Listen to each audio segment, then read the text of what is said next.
யாருக்கும் கொடுக்கக்கூடாதுன்னு நிராகரிக்கப்பட்ட இடத்துல தான் இவங்க கொடுத்துருக்காங்க. ஹிஸ்ட்ரியில் வந்து கூப்பிட்டு வந்தது மட்டும் முதல் முறை இல்லை, அந்த குடும்பங்களை தத்து எடுத்திருக்காருங்க. எந்த லீடர் இது வரைக்கும் எந்த கட்சியில் எடுத்திருக்காங்க? தாவேக தலைவரை வந்து மையமா வச்சு இங்க அரசியல் நடக்குதுன்னு சொல்ல வரீங்களா? அரசியலே இன்னைக்கு அவரை சுற்றி தான் நடந்துட்டு இருக்கு. தேடுறாங்க யார் அந்த விஜய். மற்ற நாடுகள்ல இருந்து வந்து இந்த எலெக்ஷனுக்கு ஒர்க் பண்றதுக்கு நிறைய பேர் ரெடியா வெயிட் பண்ணிட்டு இருக்காங்க. இந்த எலெக்ஷனுக்கு 15-20 லட்சம் பேர் வரைக்கும் தளபதி பார்த்து இவர் தான் அப்படின்னு சொல்லி யாரை காட்டினாலும் அந்த நபர், அந்த கேண்டிடேட் அந்த ஊர்ல ஜெயிப்பாங்க. குறைந்த விலை, நிறைந்த தரம், தங்கள் தேவைகள் அனைத்தும் ஒரே இடத்தில். ஜெயச்சந்திரன். மெரிபா பன்னீர் சோடா. ஐ ட்ரஸ்ட் மெரிபா. மேம் வணக்கம். மேம் வணக்கம். எப்படி இருக்கீங்க? ரொம்ப நல்லா இருக்கேன். நீங்க எப்படி இருக்கீங்க? நல்லா இருக்கோம். ஆக்சுவலா வந்து கடந்த செப்டம்பர் 27 கரூரில் நடந்த துயர சம்பவத்துக்கு அப்புறம் தாவேகாவுடைய தலைவர் விஜய் அவர்கள் வந்து மாமல்லபுரத்துக்கு அந்த உயிரிழந்த குடும்பத்துல இருந்து அழைச்சிட்டு வந்து மீட் பண்ணியிருக்காங்க. இதை பலரும் வந்து விமர்சனம் வைக்கிறாங்க. தாவேகாவில இருந்து இதை நீங்க எப்படி பாக்குறீங்க? இதை என்ன சொல்ல விரும்புறீங்க மக்களுக்கு? எல்லார போலவும் உங்களை போலவும் எனக்கும் சரி, தளபதி விஜய் அவர்களுக்கும் சரி, எல்லாருக்கும் இயற்கையான உணர்வு தானே. ஒரு இழப்பு அப்படின்னு சொன்னால் அவங்கள தேடி போய் ஆறுதல் கொடுக்கணும் அப்படின்னு எல்லாருமே நினைப்போம். அதுதான் நம்ம மரபும் கூட. அப்படிங்கும்போது அதை மாற்றி புதுசாக எவ்வளவு பணம் காசு இருந்தாலும் அவங்கள வேற ஒரு இடத்துக்கு வர வச்சு கேட்குறதுங்கிறது நம்மளோட மரபில், நம்மளோட கலாச்சாரத்தில் இல்லாத ஒரு விஷயம். அப்படி இருக்கும்போது இதை பண்ணுனா நமக்கு நல்ல பேர் வருமா, கெட்ட பேர் வருமா? அப்சல்யூட்லி கெட்ட பேர் தான். கண்டிப்பாக நமக்கு கெட்ட பேர் வரும். அப்படின்றது குழந்தைய கேட்டால் கூட சொல்லிடுவாங்க. அப்படிங்கும்போது ஏன் அந்த விஷயத்தை நம்ம செய்யணும் அப்படின்னு யோசிப்போம்ல. கண்டிப்பா யோசிக்கணும். ஒரு கட்சி ஆரம்பிச்சு அதுவும் முதல்ல ஒரு தேர்தலை சந்திக்க போற நமக்கு எப்பவுமே ஒரு இடத்துல நம்ம மக்கள்கிட்ட ரீச் ஆகணும். அது நல்ல விதத்துல ரீச் ஆகணும்னா நல்ல விஷயங்களை மட்டும்தான் செஞ்சுட்டு இருக்கணும். எந்த விதத்துலையும் கெட்ட பேர் வந்துடக்கூடாதுன்றதுல ரொம்ப கவனமா இருப்போம். மிக மிக கவனமா இருக்க வேண்டிய ஒரு இடத்துல இருக்கும். அப்படி இருக்கும்போது இந்த மாதிரி ஒரு விஷயம் செய்யறதுக்கான காரணம் என்ன? அதுவே ஒரு பெரிய கொஸ்டின் இல்லையா? ஸோ இது எல்லாருக்கும் இவ்வளவு பேர் விமர்சனம் பண்ணுறீங்களா? அரசியல் தெரியாத சின்ன பசங்க கூட வந்து விமர்சனம் பண்ணும்போது அரசியல் தெரிந்த ஒரு புதுசாக ஒரு கட்சியை ஆரம்பித்து இந்த தேர்தலை சந்திக்கிறதுக்கு தயாராக இருக்கிற ஒரு தலைவர் அதை யோசிக்காமல் இருப்பாரா? அதானே. ஸோ இதில் நாங்கள் பார்த்த சிக்கல்கள் என்னன்னு பார்த்தீங்கன்னு சொன்னால், நம்ம வந்து கரூரில் போய் தான் சந்திக்கணும். முதல்ல வந்து அன்னைக்கு நடந்த இன்சிடெண்ட்டே அங்கேயே அவர் இருந்திருக்கணும் இல்லையா? அவங்க கிளம்பி வந்ததுக்கு அப்புறம் தான் செய்தி தெரிஞ்சுச்சு தகவலையும் சொல்றாங்க. எல்லாரும் சொல்றாங்க. பட் ஆனா அங்க இருந்திருக்கலாம், த வெரி நெக்ஸ்ட் டே போயிருக்கலாம்.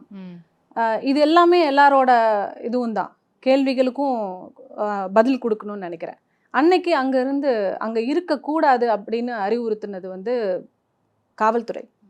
அங்கே இருந்தால் பிரச்சனை மோசமாயிரும், அங்கே நீங்கள் இருக்கிறதுனால தான் பிரச்சனை மோசமாகுது, நீங்கள் இல்லைன்னா இதை சமாளிச்சிட முடியும், அது இதுன்னு சொல்லி அவங்கள கன்வின்ஸ் பண்ணி அங்கே இருந்து அனுப்பி 2ஆம் கட்ட தலைவர்களெல்லாம் சொல்ல முடியாது அடித்து விரட்டியிருக்காங்க.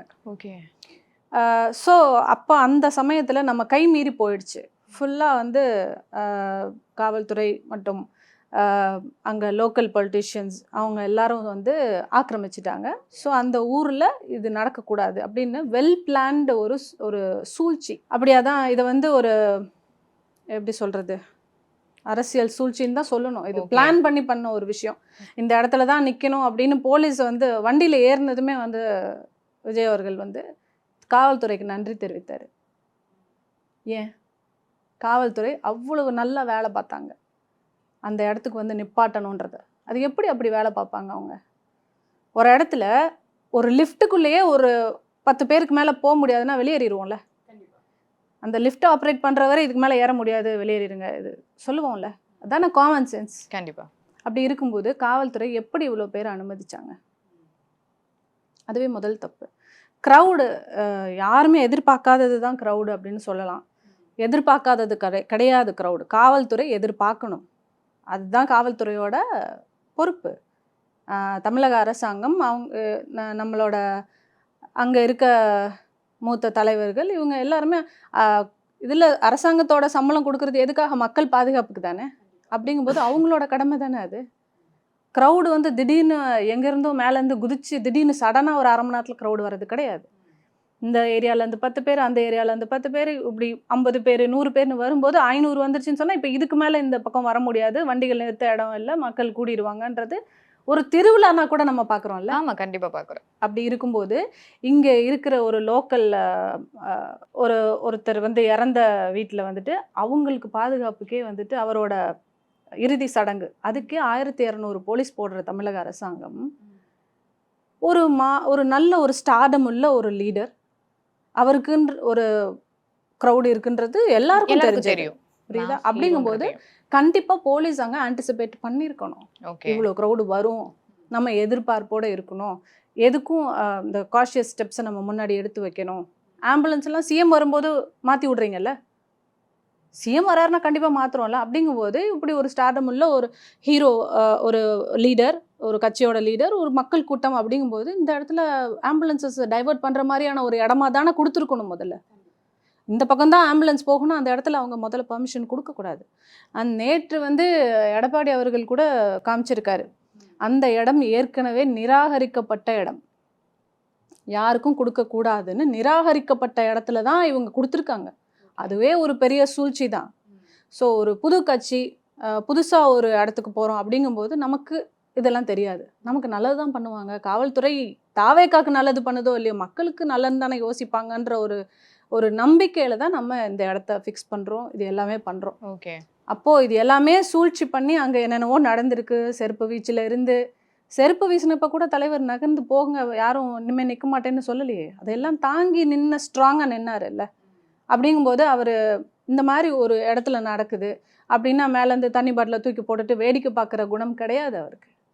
என்ன நடக்குது ஏது நடக்குதுன்ற ஒரு மிஸ்கம்யூனிகேஷன், அங்கே நடக்கிற விஷயங்களை வந்து அவர்கிட்ட சரியாக சொல்லலை. காவல்துறை இவரை ஒதுங்கி இவரை போக வச்சுட்டு அடுத்து இவங்க நினைக்கிறத பண்ணலாம் அப்படின்றத நினச்சி அவங்க ஒரு ப்ளே பண்ணாங்க. அதை வெல் பிளேட். அது நீதிமன்றத்துல கேஸ் போயிட்டு இருக்கு. ஓகே, அதுக்கான ஜஸ்டிஸ் வரும்னு நம்புகிறோம். உண்மை என்னைக்கும் ஜெயிக்கும், நீதி வெல்லும் அப்படின்றது தலைவரை போலவே எல்லாரும் தாவேக்கா தொண்டர்களும் சரி நானும் சரி அதை நம்புகிறோம். ரைட். அதுக்கப்புறம் அங்கேருந்து ஏன் வந்து விசாரிக்கிறது, துக்கம் விசாரிக்கிறது ஏன் இங்கே வர வச்சிங்க? துக்கம் விசாரிக்கிறது நான் சொன்ன மாதிரி எல்லாருக்கும் இருக்கிற ஒரு இயற்கையான ஒரு விஷயந்தான். இங்கே வர மண்டபம் போய் கேட்குறோம், மண்டபம் போய் கேட்டால் ஒரு மண்டபம் சரின்னு சொல்கிறாங்க, காலையில் சரின்னு சொல்கிறாங்க. அதே நாள் சாயங்காலம் கூப்பிட்டு இல்லைங்க இந்த மண்டபம் கொடுக்க முடியாதுன்றாங்க. காரணம் கேட்கும்போது காரணம் சொல்ல முடியாதுங்க, புரிஞ்சுக்கோங்க அப்படின்னு சொல்லும்போது நம்ம யாரையும் வற்புறுத்தி கேட்க முடியாது. சரி, 1 இல்லை 2 இல்லை, அந்த சுற்று வட்டாரத்தில் இருக்க நிறைய மண்டபங்கள் நிறைய இடங்களை கேட்டாச்சு. ஒன்று ரொம்ப கம்மியான பேர் தான் பிடிக்கிற மாதிரி கொடுக்குறாங்க, இன்னொன்று காலையில் சொல்லிட்டு சாயங்காலம் வேணான்றாங்க, இன்னொன்று காம்பவுண்ட் வால்லாம் இல்லாத மாதிரி ஒரு சேஃப்டி மெஷர்ஸ் இல்லாத மாதிரியான மண்டபங்களை சரின்னு சொல்கிறாங்க, அதை வேணால் எடுத்துக்கோங்க அப்படின்னு சொல்கிறாங்க. ஸோ இது வந்து இன்னொரு ஸ்டாம்பீடோ இன்னொரு அசம்பாவிதமோ நடக்கிறதுக்கு வழிவகுக்கிறதுக்காகவே பர்பஸாக பண்ணுற மாதிரி தான் தெரியுது. ஸோ முந்தைய நாட்களை விட இப்போ இன்னும் காஷியஸாக இன்னும் நிறைய ஒரு ப்ரிகாஷனரி ஸ்டெப்ஸோடு தான் இனி அடுத்து நடக்க போகிற ஒவ்வொரு மீட்டிங்கும் தலைவர் பண்ணணுன்றதுல ரொம்ப தீர்மானமாக இருக்கனால அங்கே அந்த பாதிக்கப்பட்ட மக்கள்கிட்ட இந்த மாதிரி இருக்க சூழ்நிலைகளை சொல்லி இங்கே வர்றதில் உங்களுக்கு எதுவும் சிரமம் இருக்கா, சிரமம் இல்லைன்னா நீங்கள் வர்றதுக்கு எங்களை மன்னிச்சிடுங்க, உங்களை வர வைக்கிறதுக்கு வேறு வழி தெரியல, உங்களை நான் சந்திச்சு ஆகணும் அப்படின்னு சொல்லவும் ஒருத்தர் கூட அதுக்கு வந்து இல்லை நாங்கள் வர முடியாது நீங்கள் தான் வரணும்னு சொல்லாமல் தலைவரோட இந்த சூழ்நிலை, ஏன்னா அவங்களுக்கும் அங்கே அந்த ப்ரெஷர், ஓகே, அதெல்லாம் அங்கே நடந்த விஷயங்கள் எல்லாமே அவங்களுக்கு தெரியும். அதனால அந்த புரிதலோட 41 குடும்பமும் புரிஞ்சுக்கிட்டு வந்து தலைவரை ஒவ்வொருத்தருக்கும் சும்மா பாசிங்ல போயிட்டு சந்திக்கிறது விஷயம் கிடையாதுங்க. ஒவ்வொரு குடும்பத்துக்கும் டைம் கொடுத்து ஒவ்வொருத்தர்கிட்டையும் அவங்களுக்கான ஸ்பேஸ் கொடுத்து பேசி அவங்களுக்கு என்ன தேவை அப்படின்றத எந்த லீடரும் இது வரைக்கும் பண்ணது கிடையாது. இது வரைக்கும் தமிழ்நாடு வந்து அரசியல் தலைவர்கள் எவ்வளவோ பேரை பார்த்துருப்பாங்க. நான் கேட்குறேன், ஹிஸ்ட்ரியில் இது முதல் முறைன்னு எல்லாரும் பேசுகிறாங்க, இதான் முதல் முறை வர வச்ச துக்கம் கேட்குறது அப்படின்னு ஒவ்வொருத்தரும் விமர்சனம் சொல்கிறாங்க. ஹிஸ்ட்ரியில் இது முதல் முறை. ஜஸ்ட் லைக் தட் போயிட்டு கையை கொடுத்து உங்கள் கூட நான் இருக்கேன் அப்படின்னு மெழுகு ஊற்றி ஏற்றிட்டு பூ போட்டுட்டு உங்கள் கூட நான் இருக்கேன்னு சொல்லிட்டு வர்றதுக்கு எவ்வளோ நேரம் ஆக போகுது? இதை இது வரைக்கும் இருந்த எல்லா தலைவர்களும் பண்ணிட்டாங்க. ஆனால் உங்கள் கூட வாழ்நாள் முழுக்க இருப்பேன், மருத்துவ செலவுகளை ஏற்றுப்பேன், கல்வி செலவை ஏற்றுப்பேன், குடும்பத்தோட ஒருத்தனா நானும் இருப்பேன், காலில் விழுந்து அப்படின்னு சொல்றது இது வரைக்கும் எத்தனை பேர் சொல்லியிருக்காங்க? இதுதான் ஹிஸ்ட்ரியில் முதல் முறை. ம். ஹிஸ்ட்ரியில் வந்து கூப்பிட்டு வந்தது மட்டும் முதல் முறை இல்லை, அந்த குடும்பங்களை தத்தெடுத்திருக்காருங்க. 41 எந்த லீடர் இது வரைக்கும் எந்த கட்சியில் எடுத்திருக்காங்க? ஸோ வந்து இது வரவேற்கப்பட வேண்டிய ஒரு விஷயம் தான் நான் பார்க்குறேன். அண்ட் இதுவே வந்து முதல் படி ஒரு தலைமைத்துவத்தை ப்ரூவ் பண்ணது இதுதான் வந்து முதல் முறை இந்த மாதிரி ஒரு லீடர் வந்து தலைமைத்துவத்தை ப்ரூவ் பண்ணாருன்னு நான் நினைக்கிறேன். அந்த யூஷுவல் அரசியல் எல்லாரும் போகணும், ஒன்றா போகணும், துக்கத்தை கேட்டோம் வந்தோம், அந்த இடமா போய் ஃபார்மாலிட்டிஸை முடிச்சுட்டு வர்றது ஃபார்மாலிட்டி இல்லைங்க. தாவேக்கா வந்து ஃபார்மாலிட்டி கிடையாது, responsibility. Humanity first, responsibility next. Okay. So TVK கண்டிப்பாக வெல்லும். கண்டிப்பா. இப்போ 30 நாட்களுக்கு அப்புறம் அந்த மக்களை சந்திச்ச அடுத்த நாளே வந்து இந்த நெற்பயிர்களுக்கு வந்து ஒரு அறிக்கையும் வெளியிடுறாங்க தாவேக்காவோட தலைவர். அதை எப்படி பாக்குறீங்க? நெற்பயிர்கள் இத்தனை நாட்கள் அறிக்கை எதுவும் வரல. ஸோ பலரும் வந்து இப்போ வந்து பனையூர்ல இருக்கக்கூடிய பண்ணையார்கிட்ட இருந்து அறிக்கை வந்துருச்சுன்ற ஒரு வார்த்தையை யூஸ் பண்ணிக்கிட்டே இருக்காங்க. அதை எப்படி பாக்குறீங்க? தாவேக்கா தலைவர் விஜய் அவர்கள், தாவேக்கா என்றுமே விவசாயிகளோட அவங்க பக்கம் நிற்கிறத வந்து இது முதல் முறை கிடையாது. இந்த 30 நாள் கழிச்சு இந்த அறிக்கை வந்தனால அது ஒரு பெரிய பேசு பொருளாக இருக்குது. இந்த 30 நாள் வந்து நம்ம குடும்பத்தில் ஒருத்தர் இறந்தா எப்படி நம்ம அந்த 30 நாள் துக்கத்தில் இருப்போமோ அதே போல் அந்த 30 நாள் அரசியல் வேண்டாம். நம்ம குடும்பத்தில் ஒரு இழப்பு மாதிரி தான் இது. அதனால அரசியல் வேண்டாம்னு ஒதுங்கி இருந்தனால தான் இந்த 30 நாள் இடைவெளி. ஓகே. அதனால இப்போ அடுத்த கட்ட நடவடிக்கை இன்னைக்கு என்ன இஷ்யூவோ அதை பேச ஆரம்பிச்சிருக்கோம். ஓகே. ஆனா இப்போ அந்த 30 நாட்கள்ன்றது தலைவர் பேசல அப்படின்ற ஒரு விஷயங்கள் இருந்தாலும் கூட அடுத்த கட்ட தலைவர்கள் கூட யாரும் பேசல அப்படின்ற ஒரு விஷயம் எல்லாருக்குமே அது குடும்பம் தாங்க. தாவேக்கால எங்கேயாவது யாராவது இதை பத்தி அறிக்கை கொடுத்துக்கிட்டு பேசிக்கிட்டு இருந்தோமா? இல்ல, கிடையாது. தலைமைக்கு கட்டுப்பட்டு எந்த கட்சியில இப்படி இருப்பாங்க? எந்த கட்சியிலயாவது இப்படி ஒரு அறிக்கை கூட கொடுக்கல.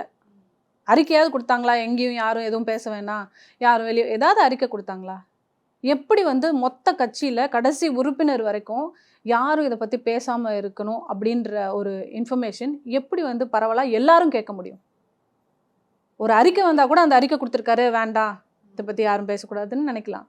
எந்த ஒரு அறிக்கையும் இல்லாமல் தலைமைக்கு கட்டுப்பட்டு இதுதான் நம்மளோட செயல்பாடுன்றது புரிதலோட ஒரு கட்சி இருக்குன்னா அது தாவேக்கா தான். ஓகே. எந்த கம்யூனிகேஷனும் இல்லையா அந்த 30 நாட்கள்ல இரண்டாம் கட்ட தலைவர்கள்? எந்த ஒரு அறிக்கையும் கிடையாது, எந்த வேலைகளும் அரசியல் சார்ந்து கிடையாது. ஓகே. அரசியல் பேச வேணான்றது தான் நிலைப்பாடு.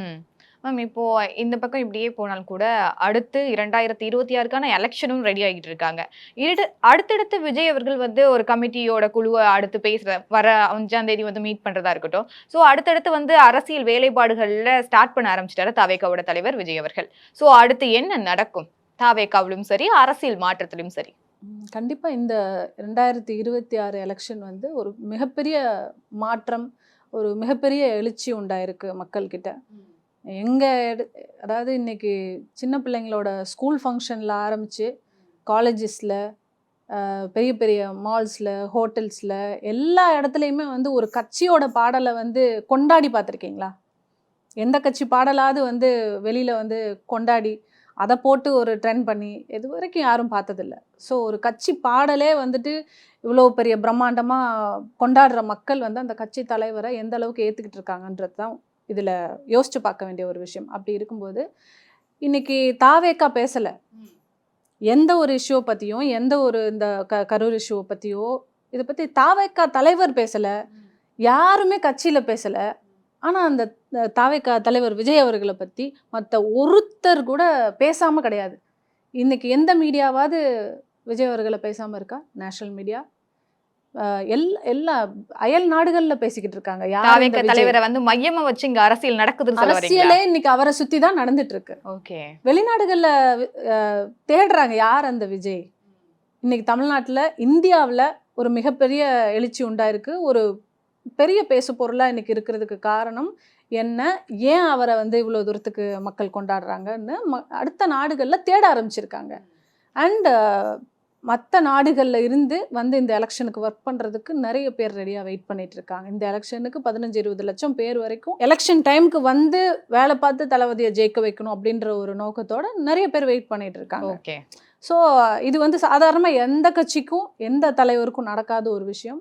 ஸோ சிறப்பான சம்பவங்கள் இனிமே தான் இருக்குது. இந்த எலெக்ஷன் இதுவரைக்கும் தமிழ்நாடு வரலாறுல காணாத ஒரு அரசியலாக தான் இருக்கும். ஓகே. மிகப்பெரிய வெற்றியாக இருக்கும்.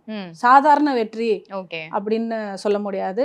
இது நினைச்சது தானே, இது யோசிச்சது தானேன்றதை விட மிகப்பெரிய வெற்றி. யாருமே யோசிக்க முடியாத அளவுக்கு ஒரு பெரிய வெற்றியா தான் இந்த எலெக்ஷன் இருக்கும். ஓகே. இப்போ இது வரைக்கும் ஓகே. ஆனா இப்போ கரூர் துயர சம்பவம்ன்றது எல்லோருடைய மனசுலயும் வந்து ஆள் மனதுல வந்து பதிஞ்சிருச்சு. ஆனா கரூர்ல விஜய் கேண்டிடேட்டா நிப்பாரு. தாவேகாவுடைய தலைவர் விஜய் அவர்கள் அங்க கரூர்ல நிக்கிறதுக்கான வாய்ப்புகள் இருக்கா? அதாவது இது வாய்ப்பு இருக்கா அப்படின்றது வந்து யூகத்துக்கு நம்ம எப்பவுமே பதில் சொல்ல முடியாது. ஏன்னா அங்க ஆளும் அரசோட ஆட்கள் நிறைய பேர் வந்து எதிர்பார்க்கறது இதுதான், இங்க நின்றுவாரா, இந்த ஊர்ல இவ்வளவு நடந்திருக்கே, இங்க அவர் நின்னார்னா ஜெயிப்பாரா. தளபதி இல்ல, தளபதி பார்த்து ஒரு பேனாவை நிறுத்தினா கூட அந்த பேனா அங்க ஜெயிக்கும். அப்படியா? அவ்வளவு நம்பிக்கையா? நம்பிக்கை இருக்கு. ஓகே. தளபதி பார்த்து இந்த இவர் தான் அப்படின்னு சொல்லி யாரை காட்டினாலும் அந்த நபர், அந்த கேண்டிடேட் அந்த ஊர்ல ஜெயிப்பாங்க. ஓகே. அது நிச்சயமா அந்த ஊர்ல யாருக்கு அது கொடுத்து வச்சிருக்குன்னு தெரியாது.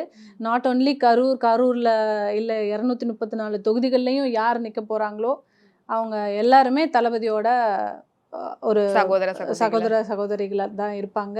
இவங்களுக்கு வந்து கொடுக்க போற சப்போர்ட், மக்களோட சப்போர்ட் வந்து ஏன் கொடுக்குறாங்க அப்படின்னு சொன்னா ஒன்லி ஃபேஸ் தளபதிக்காக மட்டுமே. மேம் அது மட்டும் இல்லாம நேத்து வந்து திமுக அரசு கிட்ட இருந்து தாவேகா அலுவலகத்துக்கு வந்து ஒரு கடிதம் போனதாகவும் ஒரு குழு வந்து போயிட்டு எஸ்ஐஆருக்காக இன்வைட் பண்ணதாகவும் சொல்றாங்க.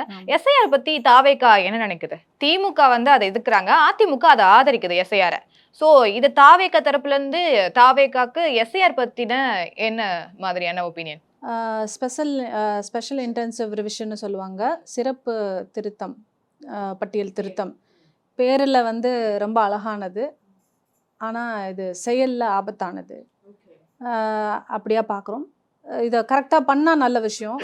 ஆனால் தேர்தல் நெருங்கும் நேரத்தில் இந்த மாதிரி ஒரு திருத்தம் வந்து தேவையா அப்படின்றது ஒரு பெரிய கேள்விக்குறி. அப்படியே இதை செஞ்சாலும் வெளிப்படையாக இருக்குமா?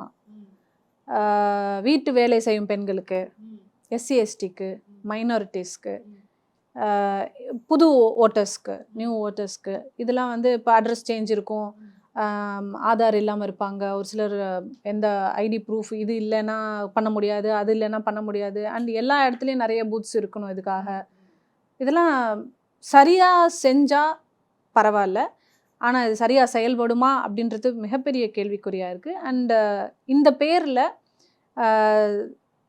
பட்டியல் திருத்தம்ன்ற பேரில் பெயர் நீக்கம் அப்படிங்கிறது நடந்ததுன்னா அது மிகப்பெரிய ஆபத்தா இருக்கும் தமிழ்நாட்டுக்கு. ஏன்னா இங்க சிறுபான்மையினர் ஓட்டு எல்லாத்தையுமே கழிச்சிருவாங்க. இது வந்து தேர்வாணையத்துல இருந்து நடக்கிறதுனால சிறுபான்மையினர் ஓட்டு எல்லாமே வந்து அழிக்கிறதுக்கான செயல்பாடாவும் இருக்கலாம் அப்படின்ற ஒரு அச்சமும் ஒரு கேள்வியும் இருக்கு இதுல. சோ இந்த இடத்துல வந்து அது சரியா நடந்தா தாவேகா என்ன எதிர்பார்க்குது அப்படின்னு சொன்னா வெளிப்படைத்தன்மை வேணும்னு எதிர்பார்க்கும். வெளிப்படைத்தன்மை இருக்கணும். ஒவ்வொரு வாரமும் ஒரு பட்டியல்ல வெளியிடணும். அதை வந்து ஓப்பனா எல்லாரும் பார்க்குற மாதிரியான வெளியீடா இருக்கணும். டிரான்ஸ்பரன்சி இருக்கணும்.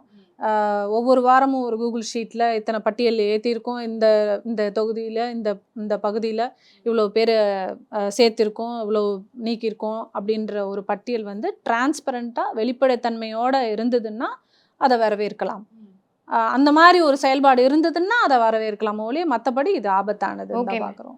நேற்று ஒரு திமுக தரப்பு ஆதரவாளர்கிட்ட திமுக தரப்புல வந்து பேசும்போது அவர் என்ன சொல்றாருன்னா, இதனால வந்து பிஜேபிக்கு 10% ஓட்டு வந்து அதிகமாகுது. ஏன்னா வட மாநிலத்தவர் வந்து இங்க வந்து இவங்களுக்கு ஓட்டு ஐடி கொடுத்துறாங்க. ஸோ இவங்களுக்கு வந்து பிஜேபி வந்து இதனால 10% ஓட்டு வந்து இதனால எடுத்துக்கிறாங்க இந்த திருத்தம்னால அப்படின்றத சொல்றாரு. நீங்க என்ன நினைக்கிறீங்க? இல்ல, அந்த மாதிரியான சில அச்சங்கள் தான் வந்து அது எலெக்ஷன் நேரத்துல, அதுவும் இந்த குறுகிய நேரத்துல, இப்போ இன்னும் எலெக்ஷனுக்கு ரொம்ப நாள் கிடையாது, சில மாசங்களே இருக்கும்போது எப்படி இத்தனை கோடி மக்களுக்கும் வந்து நம்ம இப்படி ஒரு இதை பண்ண முடியும்? இது செயல்பாட்டில் இது நடக்கக்கூடியது சாத்தியம் இல்லை. அப்படி நடந்ததுன்னா அது வந்து சரியான ஒரு விஷயமா பண்ணியிருக்காங்கன்னு ஏற்றுக்கிற முடியாது.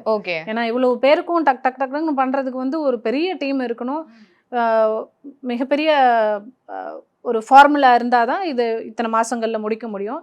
அதுவும் ஜனவரி பிப்ரவரிக்குள்ளே முடிக்கணுன்ற மாதிரி ஒரு க்ளோஷர் டைம் வேற இருக்குங்கும்போது நிச்சயமா இது பண்ண முடியாது. பண்றாங்கன்னு சொன்னா அதுல இந்த மாதிரியான ஒரு விஷயங்கள்லாம் இருக்கிறது வந்து மிகப்பெரிய ஆபத்து தான். ஓகே, இந்த இடத்துல வந்து எஸ்ஐஆர் வந்து தாவேகாவும் வந்து எதிர்க்க தான் செய்யுது. உங்களுடைய கருத்துப்படி? குறைந்த விலை நிறைந்த தரம் தங்கள் தேவைகள் அனைத்தும் ஒரே இடத்தில். ஜெயச்சந்திரன். மெரிபா பன்னீர் சோடா. I trust மெரிபா.